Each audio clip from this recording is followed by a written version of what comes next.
الحمد لله الذي جعل الصيام في شهر رمضان من نبينا محمد صلى الله عليه وسلم. أشهد أن لا إله إلا الله وأشهد أن سيدنا ونبينا محمدا عبده ورسوله. اللهم صل وسلم وبارك على سيدنا محمد وعلى آله وصحبه وسلم تسليما كثيرا. أما بعد، علماءنا الكرام ووليات العلي علماء الجماعة الحدائق الشرعي kaum muslimin dan muslimat rahimakumullah. Bulan Ramadan adalah satu bulan di mana Allah Subhanahu wa taala memerintahkan kepada Nabi kita Nabi Muhammad sallallahu alaihi wasallam untuk melaksanakan ibadah puasa.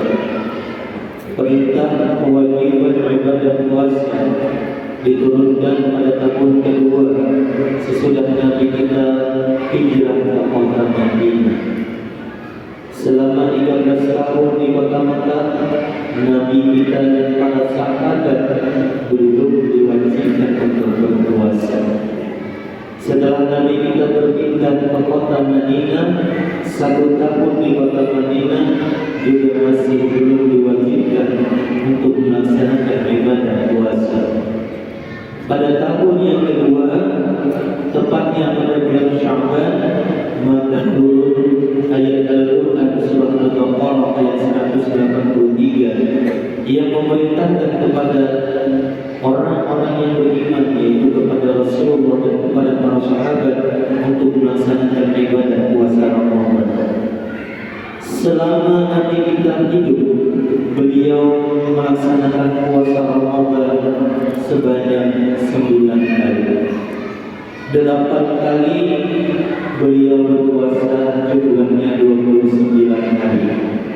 Sementara 1 kali dalam 9 tahun itu beliau pernah berpuasa sebanyak 30 kali. Jadi rata-rata memang Nabi kita menemukan puasa itu dalam keadaan ganjil jumlah hari. Seorang raja, ini ada satu cerita, ada seorang raja bernama Iskandar Zulkarnain. Cerita ini kaitannya adalah dengan keutamaan ibadah di bulan Ramadan. Raja ini berangkat bersama pasukannya, berperang bertahun-tahun. Lalu pada satu ketika ia berkata, "Wahai pasukanku, malam ini kita akan melewati sebuah sungai. Aku perintahkan kepada kalian, apapun yang terjadi nanti malam, kalian masuk ke dalam sungai itu, dan apapun yang kalian temukan, yang kalian injak, yang kalian pegang, masukkan ke dalam tas atau perbekalan kalian." Maka malamnya pasukan ini pun sampai di sebuah sungai. Sungainya tidak terlalu dalam, kurang lebih sampai setingkat. Ketika sampai di sungai ini, malam dalam keadaan gelap gulita, bulan tidak ada memancarkan cahaya, maka tidak ada yang tahu satu dengan yang lain apa yang mereka lakukan. Setelah sampai di sungai, maka pasukan ini terbagi menjadi 3 kelompok. Kelompok yang pertama yaitu kelompok sami'na wa ata'na. Mereka mendengar perintah raja mereka taat dengan perintah tersebut. Ketemu batu, dibuat batu ke dalam tas. Ketemu kerikil, dibuat kerikil dalam tas. Keinjak batu, ambil batunya. Keinjak kerikil, dijajak kerikil, ambil kerikilnya. Sampai penuh tas mereka dengan batu, kerikil, kayu dan lain sebagainya. Ini kelompok yang pertama. Kelompok yang kedua, kelompok sami'na walakin usada. Mereka mendengar perintah raja mereka, tapi mereka malas.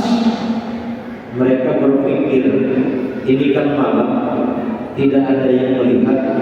Yang aku injak, yang aku jajak ini palingan batu di muka rumahku ini banyak batu, ke sana kamu bawa batu. Akhirnya mereka hanya mengambil sedikit saja supaya menunaikan kewajiban. Nah, yang ketiga, kelompok yang ketiga, kelompok sami'na wa asaina. Mereka mendengar perintah raja, tapi mereka mengabaikannya, tidak melaksanakannya. Ketika masuk ke sungai, mereka tidak mengambil batu sedikit pun, tidak mengambil kerikil sedikit pun. Mereka berkata, "Oh, ini gelap, tidak ada yang melihat. Raja juga bakal tidak bisa memeriksa satu persatu." Akhirnya mereka tidak membawa apa-apa dari sungai itu. Ringkas kata Bapak Ibu sekalian, pagi hari mereka sampai di padang rumput yang luas. Kata raja, "Pasukan, berhenti. Sekarang kalian aku perintahkan istirahat. Keluarkan semua batu, kerikil, kayu, logam yang kalian temukan di sungai, dan silakan kalian periksa masing-masing apa isinya."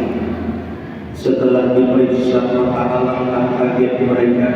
Ternyata batu yang mereka ambil bukan batu sembarang batu, bukan kerikil sembarang kerikil, tapi batu-batu itu bercampur dengan mutiara, intan, permata yang mahal harganya.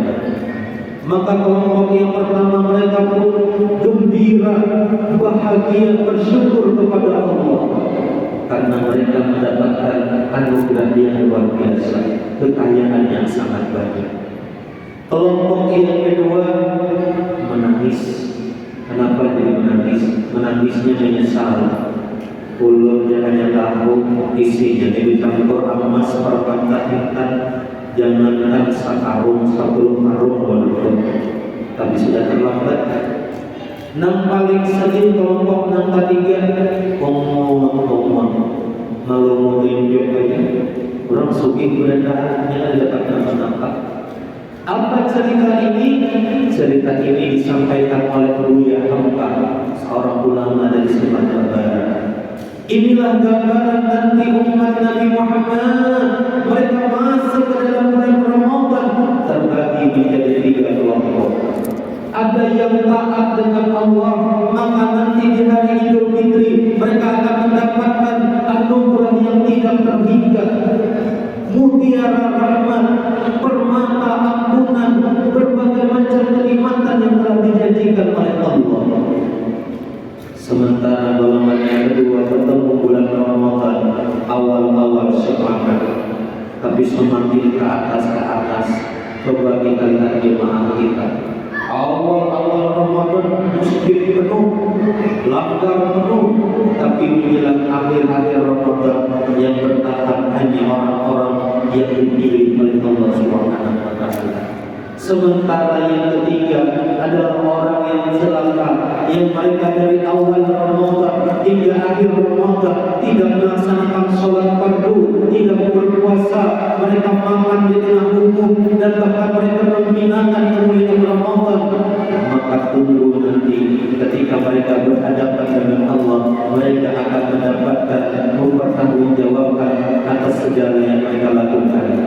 Ketika Nabi waktu melaksanakan salat Idul Fitri, lalu beliau naik atas mimbar. Setelah itu beliau berkata, "Amin, amin, amin." Sahabat terheran-heran. Tidak ada orang berdoa, kenapa Rasulullah mengucap amin? Ternyata pada waktu itu Jibril datang meminta kepada Nabi untuk mengaminkan doa Jibril. Apa kata doanya Jibril? "Ya Muhammad, celakalah umat engkau yang mereka bertemu Ramadan, tapi mereka menyia-nyiakannya dan tidak mendapatkan ampunan dari Allah Subhanahu wa Ta'ala." Mudah-mudahan kita terhindar daripada orang yang menyia-nyiakan bulan Ramadan. Amin ya rabbal alamin. Mudah-mudahan amal kita di bulan Ramadan diterima oleh Allah Subhanahu wa Ta'ala. Ampun maaf apabila ada kekurangan. Wabillahi taufiq wal hidayah. Assalamualaikum warahmatullahi wabarakatuh.